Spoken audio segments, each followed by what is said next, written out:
will be how to mix insulin, specifically regular and NPH.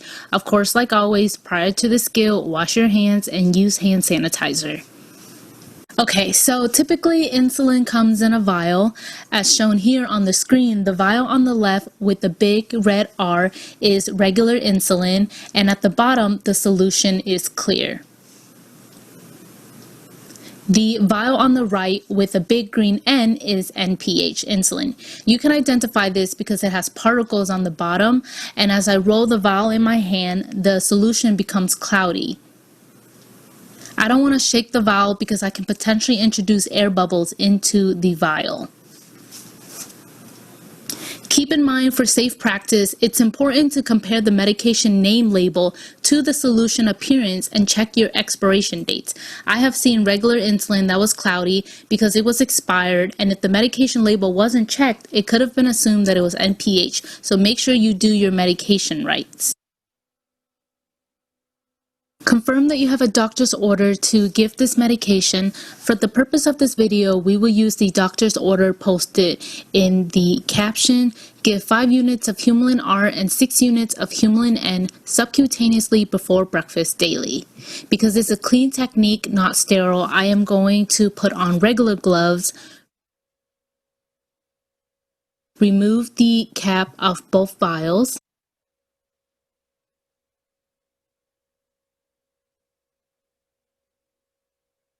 The top of these vials are not clean, so I am going to make sure I alcohol wipe both of these vials for at least 15 seconds.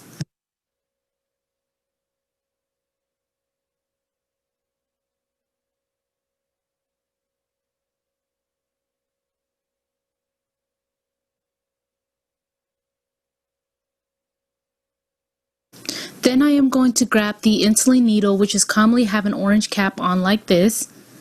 Remove the packaging, and insulin conversion usually come in units instead of milliliters, so make sure you also look for that on the needle.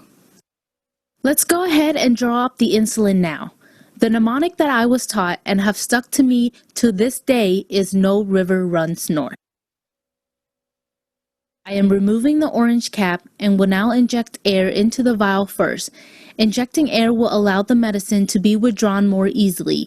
If I don't add air in, I'm creating a vacuum in the vial and can make it really hard to pull the plunger out and get the insulin. So, no river runs north. Drop the same amount of air as my NPH order and inject that air into the NPH vial. That is the N in no part. Repeat the same, draw up 5 units of air,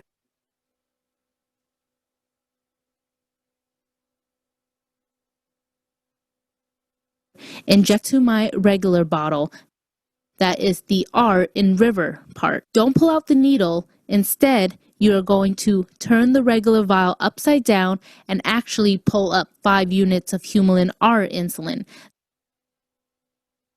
That is the R in run part. Then pull out your needle,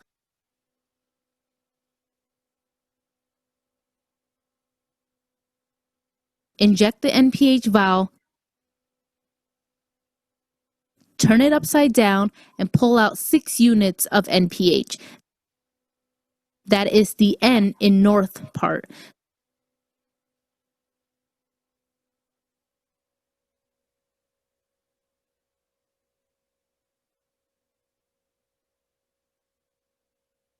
This mnemonic ensures that I draw the clear first before the cloudy, regular before NPH. I don't want to contaminate the clear insulin vial, which can affect the action of the insulin. If you are not injecting the medication into your patient right away, then I recommend the one-hand scoop method, which is using any hard objects. In this case, I use the vial, and insert the needle carefully into its needle cap and pop it into place leaning against a hard object. This prevents me from poking my fingers if I were to miss. You can use the wall, a desk, a water bottle, anything that is hard. I will label the syringe with how many units I have mixed into the syringe.